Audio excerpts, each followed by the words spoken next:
बिस्मिल्लाहिर्रहमानिर्रहीम इय्याक नअबुदु व इय्याक नस्तईन।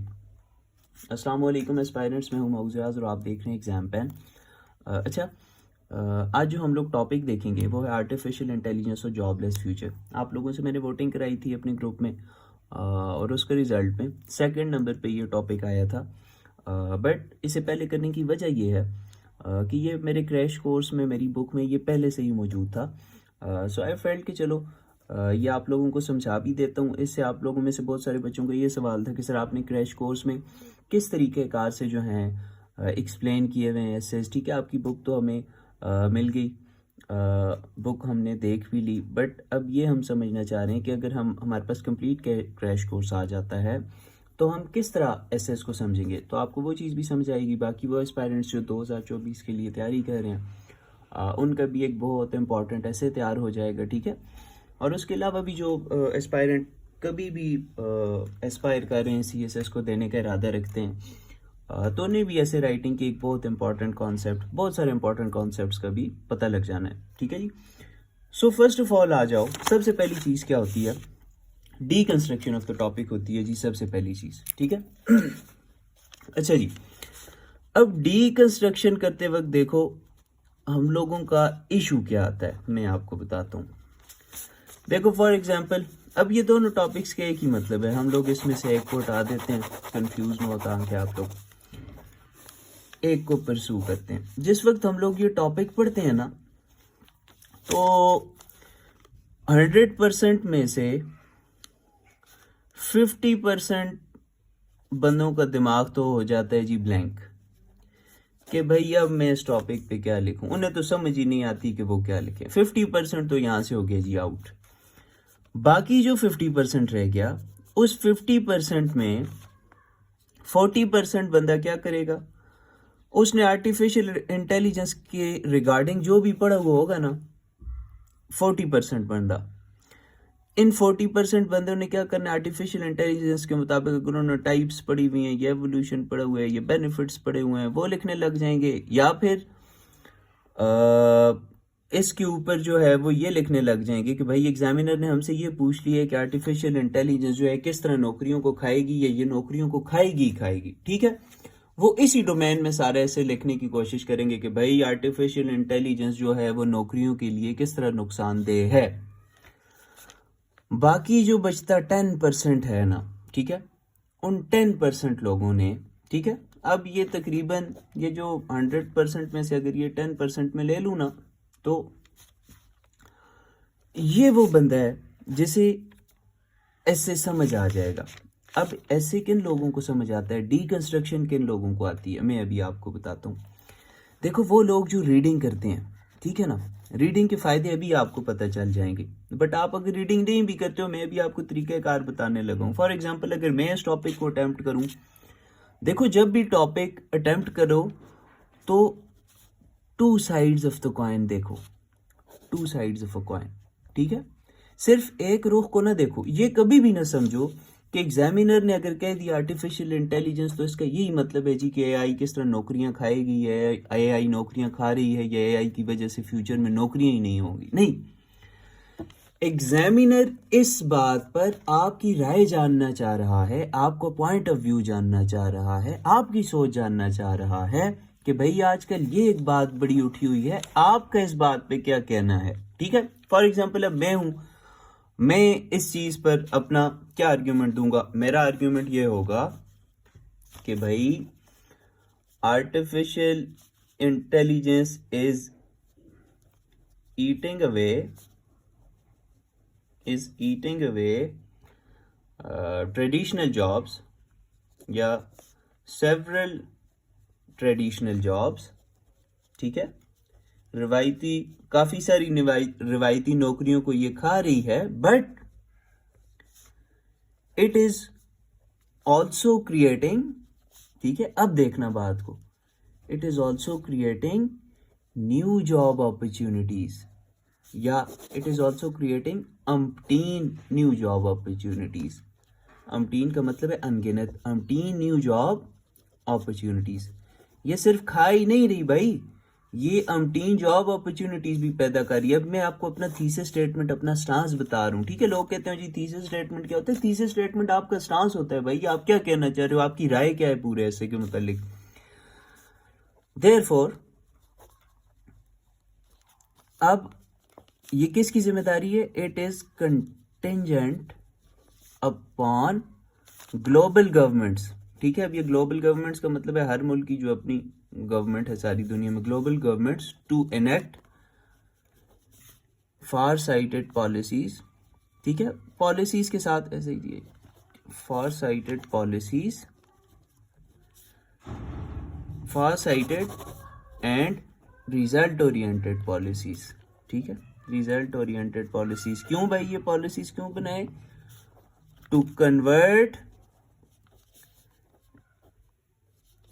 These untapped opportunities, ये जो अनटैप्ड अपॉर्चुनिटीज हमारे पास हैं, इनटू टेंजिबल रियलिटी, ठीक है, इन्हें हकीकत में ताकि बदला जा सके। भाई ये अब मेरा स्टांस है, ठीक है। अच्छा अब देखो, ये मैंने इनेक्ट का वर्ड यूज किया। लोग कहते हैं वोकैबुलरी क्या होती है जी, किस तरह यूज होती है?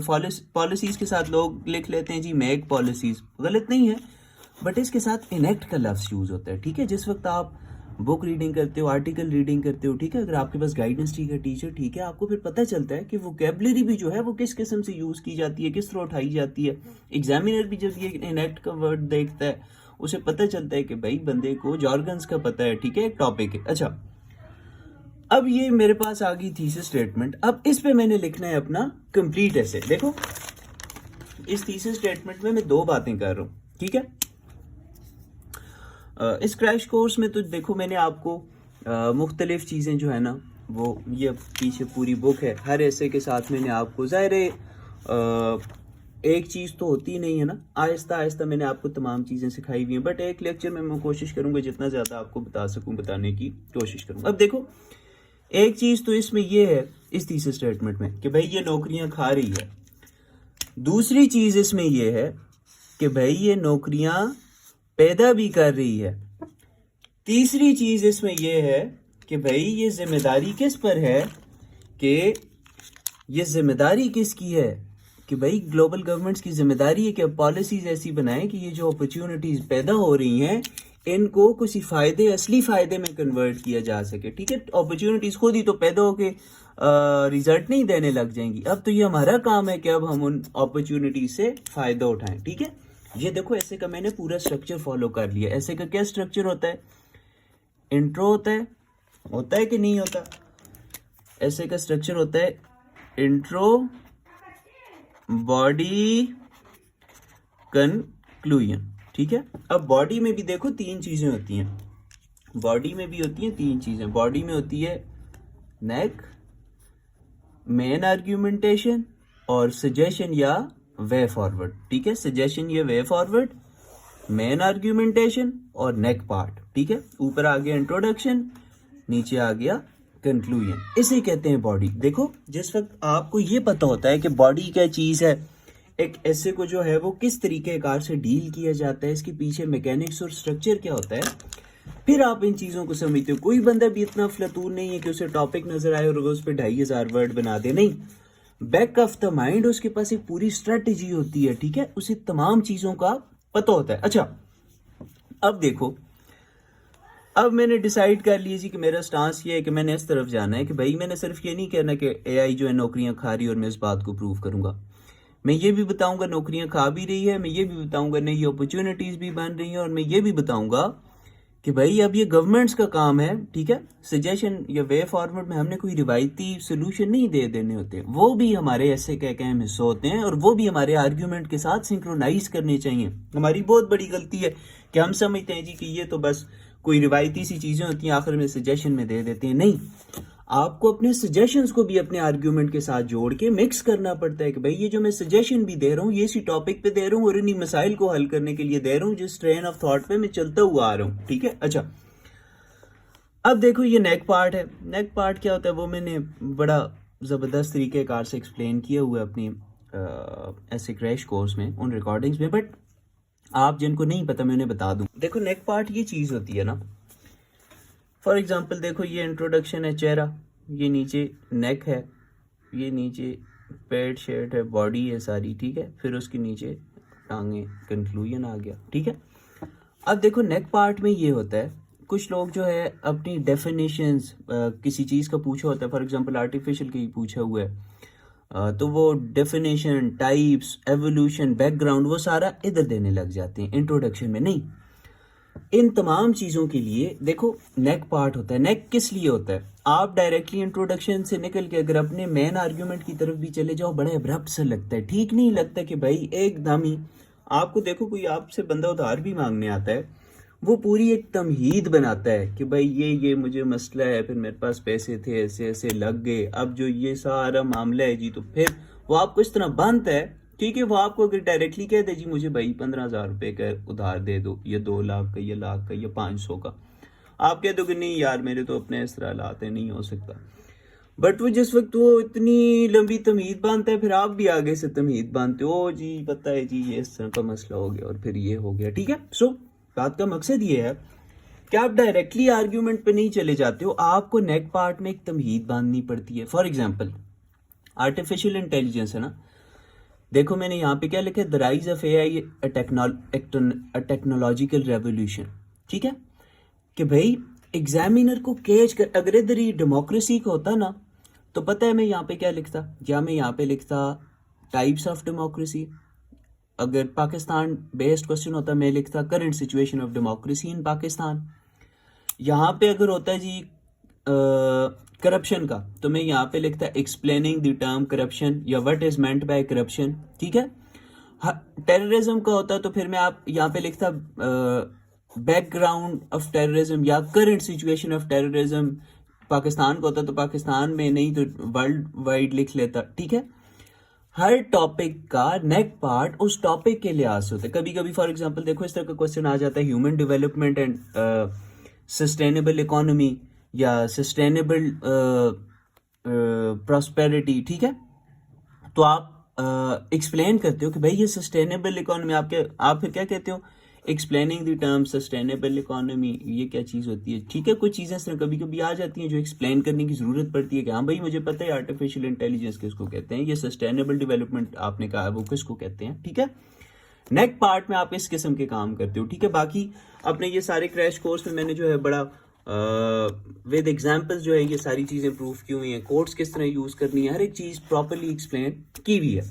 बट अभी आपको भी समझ आ गई होगी बुनियादी कि नेक क्या होता है, ठीक है। वो अभी का लेक्चर समझने के लिए आपके लिए ज़रूरी है ये समझना। आफ्टर नेक हम लोग आ जाएंगे जी अपनी पहली बात की तरफ। देखो इस तरह बंदा अपने थीसिस स्टेटमेंट को अपने ऐसे में लेके चलता है, ये कोई अफलातूनी काम नहीं होता। बच्चे जो हैं, मुझे खुद 3 साढ़े 3 साल तक ना ये समझ ही नहीं आई कि थीसिस स्टेटमेंट क्या चीज़ होती है, आप यकीन करें, ठीक है। मुख्तलिफ इंस्टीट्यूशंस, मुख्तलिफ जगह पे मैं जाता रहा हूँ, बस अजीबो गरीब किस्म की बातें कि बस अपने ऐसे को जी बंद करके लिख दो जी एक जुमले में, तो वो थीसिस स्टेटमेंट हो। भाई मुझे बताओ तो सही, मुझे लिख के बताओ मैं किस तरह बंद करूं, एक दो मुझे एग्जांपल्स दो, तीसरी इंशाल्लाह मैं बनाऊंगा। वो मुझे लिखी हुई सारी जिंदगी नहीं मिली, ठीक है। बट मैं अब समझाऊं तो थीसिस स्टेटमेंट ये चीज़, और कहते हैं कि जो बंदा किसी चीज़ को समझ जाता है, वो समझने की उसकी निशानी ये है कि वो किसी 5 साल के बच्चे को भी अपनी बात समझा दे, ठीक है। तो देखो ये पहला पार्ट मैं यहाँ पे लेके चल रहा हूँ अपनी थीसिस स्टेटमेंट का। देखो आगे मैंने बड़ी खूबसूरती से एक्सप्लेन किया हुआ है, तमाम चीज़ों का कनेक्शन वाजे किया हुआ है, ठीक है। थीसिस स्टेटमेंट है तो वो किस तरह प्रूफ हुई है, आगे उसका क्या तल्लक है, किस तरह मैंने ऐसे में जोड़ी हुई है सारे ऐसे में, ठीक है। But for the time being देखो मैंने क्या हेडिंग दी, how can AI lead to loss of traditional jobs, ठीक है जी। अब देखो भाई किस तरह नौकरियां खा जाएगी आर्टिफिशियल इंटेलिजेंस, ट्रेडिशनल नौकरियां, ठीक है।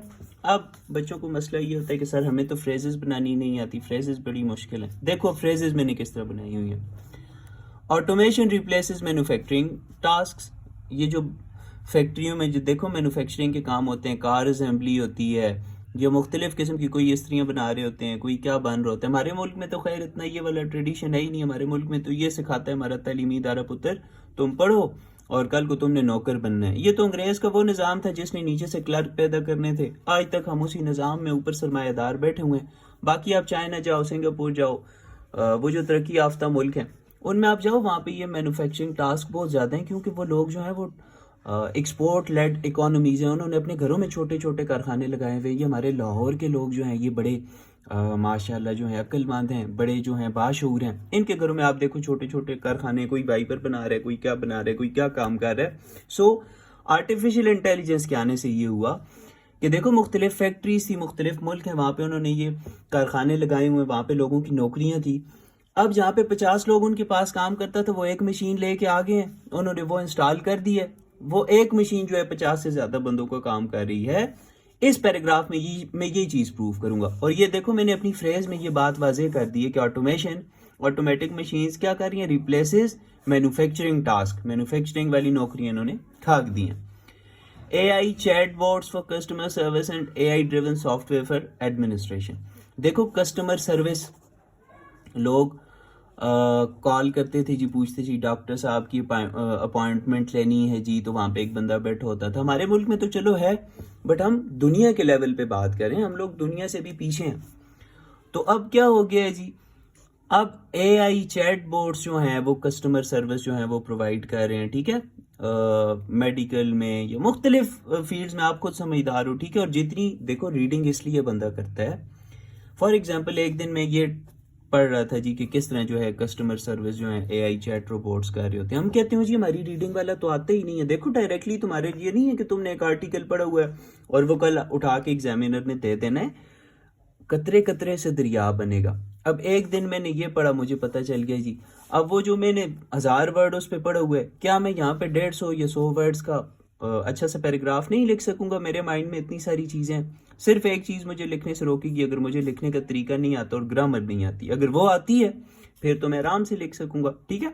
तो मेरे अपने जो स्टूडेंट्स हैं मैं उन्हें सबसे पहले राइटिंग और ग्रामर और यही चीजें सिखाता हूँ, ठीक है। फिर मैं उन्हें कहता हूँ रीडिंग की तरफ आ जाओ, ये रटे ना लगाओ। रटे लगाने से आज तक कोई बंदा जो है वो कामयाब नहीं हुआ। अच्छा, self driving vehicle replaces drivers and smart algorithms in finance. ये बात भी आप आसानी से समझ गए होंगे कि भाई खुद कार गाड़ियां आ गई हैं, ठीक है, ड्राइवर्स की नौकरियां खा दी हैं, ठीक है, एल्गोरिदम्स आ गए हैं फाइनेंस के लिए, ठीक है। ये एक कंप्लीट मैंने एक दिन आर्टिकल पढ़ा था जी कि किस तरह स्टॉक मार्केट में अब जो है ये एल्गोरिदम्स काम करेंगे या करने लग गए हैं मुख्तलिफ दुनिया के ममालिक में। तो ये भी जो है नौकरियां खा रहे हैं। AI driven medical diagnostics and AI power content generator, ये तो आपको पता होगा। मैं खुद जो है काम करता हूँ ये फाइवर, अपवर्क, मुख्तलिफ प्लेटफॉर्म्स पे, ठीक है। मैंने अपने स्टूडेंट्स को पहले भी एक चीज़ ये कही, इस चीज़ से चलो मैं आपको बता देता हूँ कि कभी भी कोई स्किल, देखो हम लोग स्किल नहीं सीखते, हम ऐसे याद करने में लगे होते हैं। देखो स्किल सीखो, फिर पूरी दुनिया प्लेटफॉर्म है। ये देखो मुख्तलिफ फाइवर, अब ब्लॉगिंग कर रहे हैं लोग। आप इंडिया की तरफ देखो, अपने पड़ोसी मुल्क की तरफ देखो, इधर उधर नहीं भी देखते, घर में बैठ के लोग लाखों रुपए और करोड़ों रुपए कमा रहे हैं। हम लोग बैठे हुए हैं जी, ओ जी मेरा जब तक पब्लिक सर्विस नहीं निकलेगा, जब तक CSS नहीं होगा तो मेरी ज़िंदगी का मकसद कामयाब नहीं होगा, और मैं जब तक नौकर नहीं बनूंगा तो मैं नाकाम हो गया। अपनी सोच के दायरे कार को बड़ा करो। खैर बात यहाँ से लगी कि content AI power generated content, जहाँ पे हम लोग ऐसे इसका काम किया करते थे, आर्टिकल राइटिंग का काम किया करते थे, अब चैट GPT बहुत सारा काम करने लग गया है, ठीक है। तो उसने वो नौकरियां खाई हैं। बट जिस वक्त मैं अपॉर्चुनिटीज़ में आता हूँ ना, ये चीज़ तो मैंने यहाँ पे खैर डिस्कस नहीं की, बट आपको मैं बताता हूँ कि जितना काम चैट GPT ने खाया है ना, या आर्टिफिशियल इंटेलिजेंस के मुख्तलिफ सॉफ्टवेयर आए हैं, एक चैट GPT नहीं आया, मुख्तलिफ सॉफ्टवेयर आए हैं, उन्होंने जितना काम खाया ना, वेब डिज़ाइनिंग में आए हैं, नाम मेरे माइंड से निकल गया, वो जो पहले होता था जी, वो जिसमें पिक्चर्स होती थी और पिक्चर्स को वो करते थे जी, फोटोशॉप में आए हैं। तो जितनी इन्होंने नौकरियां खाई हैं ना, उससे 10 गुना ज़्यादा इन्होंने फील्ड्स पैदा कर दी हैं काम करने के लिए, और बाहर से पैसा भी अच्छा मिल रहा है। पहले के मुकाबले में जहाँ पे $10 का हम लोग ऑर्डर लेते थे, अब $100 के काम हम लोग ले रहे हैं, ठीक है, मुख्तलिफ फील्ड्स में। अच्छा अब देखो, ठीक है, यहाँ पे ये नौकरियां खा रहा है, ये चीज़ तो हो गई। अच्छा फिर मैं आपको एक और चीज़ समझाऊंगा, ये छोटी छोटी डिटेल्स होती हैं जो आपको बताता नहीं है। यहाँ पे मैंने 4 पॉइंट्स दिए हुए हैं, यहाँ पे मैंने 5 पॉइंट दिए हुए हैं, ठीक है। मैं आपको इसका भी मतलब समझाऊंगा। यहाँ पे भी मैंने 5 पॉइंट दिए हुए हैं, यहाँ पे मैंने 4 क्यों दिए, यहाँ पे मैंने 5 क्यों दिए हैं, ठीक है। यहाँ तो देखो ये तराजू के दो पड़ले थे, एक को मैंने ज़रा सा कम वजन रख दिया, एक में मैंने जो है 20 ग्राम वजन ज़्यादा डाल दिया। क्यों डाल दिया वो भी मैं भी आपको समझाता हूँ। अब आ जाओ थीसिस स्टेटमेंट के दूसरे हिस्से की तरफ कि भाई ये न्यू जॉब अपॉर्चुनिटीज़ भी पैदा करेगा। AI as a catalyst for new job opportunities. भाई ये वोकेबलरी आपको किधर से मिलेगी? ये वोकेबलरी आपको रीडिंग से मिलेगी, प्रैक्टिस से मिलेगी। कोई ऐसी फकी नहीं है जी कि आप वो स्टूडेंट्स मैसेज कर रहे होते हैं, वो सर जी काइंडली हम पे करने के लिए तैयार हैं, हमें आप अपनी वोकेबलरी का एक डॉक्यूमेंट भेज दें। ओ यार, तुम्हें ज़माने से लोग फुद्दू लगा रहे हैं, बुद्धू बना रहे हैं और तुम बन रहे हो। खुद जब तक काम नहीं करोगे ना, कभी भी ज़िंदगी में कोई काम भी नहीं होगा। वो हमारे उसमें कहते हैं, हमारी लोकल मुहावरा है कि खुद के मरे बगैर जन्नत नहीं मिलती। सो आपको खुद जो है ज़रा एफर्ट करनी पड़ेगी। अच्छा देखो अब किस तरह न्यू जॉब अपॉर्चुनिटीज़ पैदा करी है। AI development, research and programming roles. देखो AI को डेवलप करना भी तो इंसान का काम है, उसमें हज़ारों नौकरियां पैदा हो रही हैं। ठीक है, अब ये जो मैं आपको एक्सप्लेन कर रहा हूँ ना, ये मैं आपको इस पैराग्राफ का कंटेंट बता रहा हूँ कि भाई जब इसके नीचे तुम पूरा एक पैराग्राफ लिखोगे तो उस पैराग्राफ में नीचे क्या क्या बातें करोगे। ठीक है, तो उस पैराग्राफ को नीचे तुम किस तरह लेकर चलोगे, अभी मैं आपको ये चीज़ समझा रहा हूँ। Cyber security. अब देखो हम लोगों की फील्ड में, अब मेरा छोटा भाई है, उसने साइबर सिक्योरिटी, मैंने उसे कहा है कि तुम, अब उसने ये कोर्स शुरू कर दिया। ठीक है, अब साइबर सिक्योरिटी की बहुत ज़्यादा नौकरियां पैदा होंगी। जितना आर्टिफिशियल इंटेलिजेंस आई है देखो, उतना ही फिर ख़तरा भी बढ़ गया है। और दुनिया जो है वो कमाई के लिए ऑनलाइन आ गई है, ऑनलाइन एक्सपोजर बहुत ज़्यादा हो गया है। ठीक है, पाकिस्तान में ही देख लो कितने करोड़ों नए कनेक्शंस लग गए इंटरनेट के, तो फिर उतने ही मसला, लोग घर में बैठे बैठे दूसरों के अकाउंट हैक कर लेते हैं। ठीक है, कितना बड़ा इशू है, लोगों के डेटास उठा लेते हैं। तो साइबर सिक्योरिटी की मांग बहुत ज़्यादा बढ़ गई है। ठीक है, उसके बाद प्रॉम्प्ट इंजीनियरिंग है, ये मुख्तलिफ ChatGPT और इनको कमांड्स देने के लिए उसकी डिमांड बहुत ज़्यादा हो गई है। ठीक है, ये अब न्यू जॉब अपॉर्चुनिटीज़ पैदा हो रही हैं। ठीक है, AI driven precision agriculture requiring AI agronomist and farm technology. ये आपके लिए असाइनमेंट है, ये आप खुद देखना है। ये प्रिसीजन एग्रीकल्चर जो मैंने यूज़ किया हुआ है, ये प्रॉपर एक वर्ड है, ये आप देखना। AI ड्रिवन प्रिसीजन एग्रीकल्चर किस चीज़ को कहते हैं, ये ज़रा आप खुद सर्च करना। Drone delivery services generating opportunities for AI drone operators. अब तो देखो कह रहे हैं कि ये ड्रोन ही जो है, जिस तरह देखो हमारे पिज़्ज़ा डिलीवरी बॉय और मुख्तलिफ जो हैं वो डिलीवरी करने वाले हैं, अब कहते हैं कि ड्रोन जो हैं और मुख्तलिफ मुल्कों में शुरू हो गया वो डिलीवरी सर्विसेज करेंगे। ठीक है, तो जब ड्रोन डिलीवरी सर्विसेज करेंगे तो चलो 100 बंदों की नौकरी खा तो जाएगा, 100 बंदों का काम 10 ड्रोन करेंगे, मगर उन 10 ड्रोन को चलाने के लिए जो पीछे 10 बंदे बैठे होंगे वो 200 बंदों की तनख्वाह लेंगे। ठीक है, अगर एक डिलीवरी बॉय दिन को 500 कमाता था, 1000 कमाता था, वो बंदा पीछे जो ऑपरेटर बैठा हुआ है उसकी तनख्वाह 50,000 होगी, उसकी तनख्वाह 20, 25, 30,000 होगी। ठीक है, AI ट्रेनर्स एंड एजुकेटर्स, ये भी आपने देखना है। अच्छा, अब आ जाते हैं इस बात की तरफ कि भाई मैंने यहाँ पे 4 पॉइंट क्यों दिए और यहाँ पे 5 पॉइंट क्यों दिए। देखो, एक तो आपको मेरे थीसिस स्टेटमेंट से पता चल गया होगा कि मेरा झुकाव जो है वो इस तरफ ज्यादा है कि भाई अपॉर्चुनिटीज पैदा कर रहा है और उन अपॉर्चुनिटीज को टेंजिबल रिजल्ट में कन्वर्ट करना गवर्नमेंट की जिम्मेदारी है। मैंने इस चीज पे ज्यादा जोर दिया ही नहीं है कि ये इतनी ज्यादा नौकरियां खा रहा है। मैंने कहा है बिल्कुल, मैं इस असलियत को मैं मानता हूँ भाई कि ये खा रहा है, but at the same time it is creating opportunities, a number of opportunities, so therefore it is contingent upon global governments to materialize these opportunities for the welfare of their people. So अब देखो, अब मैंने examiner को यहाँ पे 4 points दिए हैं, यहाँ पे 5 दिए हैं। एग्जामिनर इधर से क्या समझेगा, देखो आपका माइंड सेट चेक कर रहा है एग्जामिनर, वो ये देख रहा है कि क्या आप तनकीद बराए तनकीद वाले ही आदमी हो या आपका जो जहन है वो सॉल्यूशंस की तरफ ज्यादा है, मसाइल के हल की तरफ ज्यादा है, या मसाइल की आइडेंटिफिकेशन की तरफ ज्यादा है। मैंने यहाँ पे एग्जामिनर को सिग्नल ये दिया है कि भाई मैं मसाइल आइडेंटिफाई करने से ज्यादा उनको हल करने में ज्यादा इंटरेस्टेड हूँ और मसाइल में से नए अपॉर्चुनिटीज निकालने में ज्यादा इंटरेस्टेड हूँ। मैं उस किस्म का आदमी हूँ जो ऑप्टिमिस्ट है, जो एक रोशनी टनल के एंड, देखो टनल में कोई लोग अंधेरा देखते हैं, कोई लोग टनल के एंड पे रोशनी देखते हैं। मैं एग्जामिनर को सिग्नल दे रहा हूं कि भाई मैं उन लोगों में से हूं। और वैसे भी मेरी जाती नेचर ये है कि मेरी मायूसी जो है वो कुफर है। मुझे हमेशा और हर कामयाब बंदे को मुश्किलात में रोशनी दिखती है।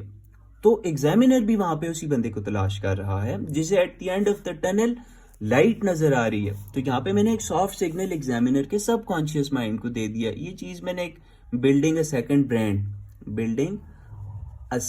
ब्रेन, ये एक किताब है, उसमें मैंने ये चीज़ पढ़ी थी कि सॉफ्ट सिग्नल जिस वक्त आप अपनी राइटिंग करते हो मुख्तलिफ, अब जिस वक्त मैं ये ऑर्डर्स तैयार करता हूँ उसमें मैं इन चीज़ों का बड़ा ज़बरदस्त ख्याल रखता हूँ और उसकी वजह से जो है वो बड़े अच्छे रिजल्ट सामने आ रहे हैं।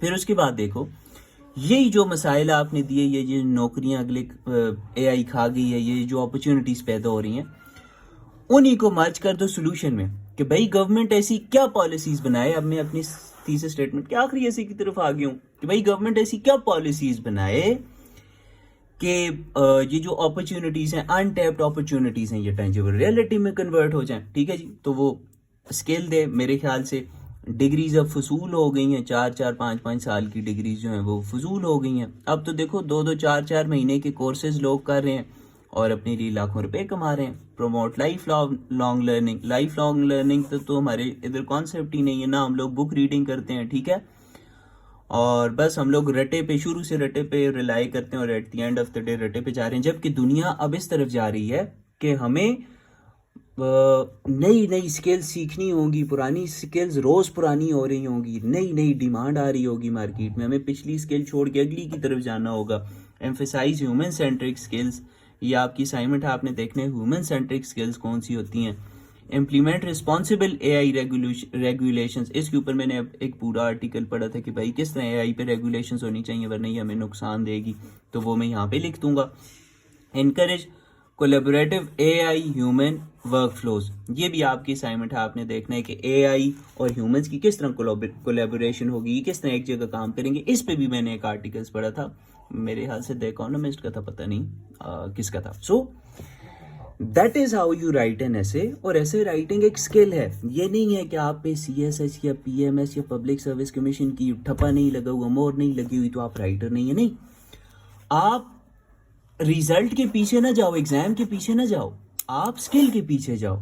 ठीक है ना, काबिल बनो बेटा, कामयाबी झक मारती हुई पीछे आएगी। ठीक है, वो एक 3 इडियट्स में आमिर खान ने कहा था, वो एक बहुत बड़ी फिलॉसफी उसने आपको बताई थी, बट हर बंदा अपने तरीक़ेकार से चीज़ों को समझता है। मेरे ऊपर तो उस चीज़ ने बहुत बड़ा इम्पैक्ट किया था। सो काबिल बनो, हम लोग काबिलियत के पीछे नहीं जा रहे, हम लोग जा रहे हैं रिजल्ट के पीछे, और जो रिजल्ट के पीछे जा रहा है वो बर्बाद हो रहा है। ठीक है, क्योंकि देखो, it is never about the destiny, it is about the journey को हम लोग इंजॉय ही नहीं कर रहे। देखो ये कितना मजे का प्रोसेस है, बंदे को मजा आता है। बंदा देखो, जिस तरह तस्वीर बनाने वाले आर्टिस्ट को अपने आर्ट करते हुए मजा आता है, राइटर को राइट करते हुए मजा आता है। हम लोग बोझ समझ के इन चीजों को ले रहे होते हैं कि टारगेट हमारा ये होता है जिस वक्त ये होगा तो मेरी मंजिल वो है। नहीं, सफर खूबसूरत होता है, मंजिल के लिए ना करो, सफर को एंजॉय करो, और at the end of the day मंजिल आपको बाय प्रोडक्ट मिलेगी। ठीक है, और अगर नहीं भी मिलेगी, अल्लाह आपको उसके अलावा और इतनी डायनामिक्स, अपना माइंड खोलो। टेक्नोलॉजी रेवोल्यूशन का दौर है।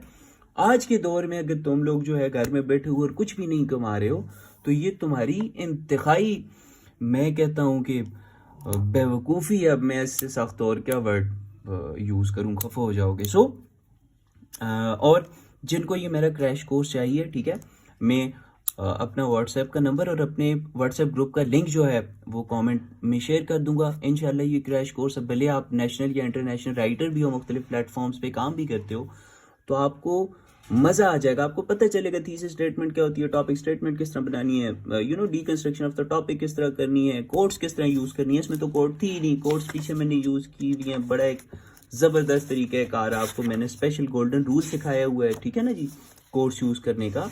तो ये सारी चीज़ें सीखो, अपनी ज़ात पे इन्वेस्ट करो। और एग्ज़ाम पेन के प्लेटफॉर्म का मकसद बिल्कुल आपसे पैसे बटोरना नहीं है। मैंने आपको पहले भी बताया कि मैंने ये जो क्रैश कोर्सेज बनाए होते हैं, ये इतने में मैं आपको दे देता हूँ। मुख्तलिफ चीज़ें तो बिल्कुल फ्री ऑफ कॉस्ट होती हैं, बट कुछ चीज़ें इस तरह होती हैं कि वो जितने में आप 1-2 बुक्स लेते हो, ठीक है, 2-2.5 हज़ार में, तो वो भी ले लेते हो, उससे कम में मैं आपको क्रैश कोर्सेज जो है वो प्रोवाइड कर देता हूँ। ताकि हमारे मुल्क में, देखो, क्रैश कोर्सेज का कॉन्सेप्ट ही नहीं था, स्किल कोई बना ही नहीं रहा। जिधर भी जा रहे हो आपको यही बताया जा रहे हो जी इतना याद कर लो और ये हो जाएगा और वो हो जाएगा। नहीं, मेरा आपको मशवरा ये है, और आप बुक्स पढ़ो, दुनिया देखो, ज़रा माइंड खोलो स्किल डेवलपमेंट की तरफ दुनिया चली गई है, ठीक है। सो स्किल सीखो, अपने लिए भी कुछ बनो, अपने वालिदैन के लिए भी सुकून का सबब बनो। और थैंक यू, अल्लाह हाफिज़, फ़ी अमान अल्लाह, दुआओं में याद रखिएगा।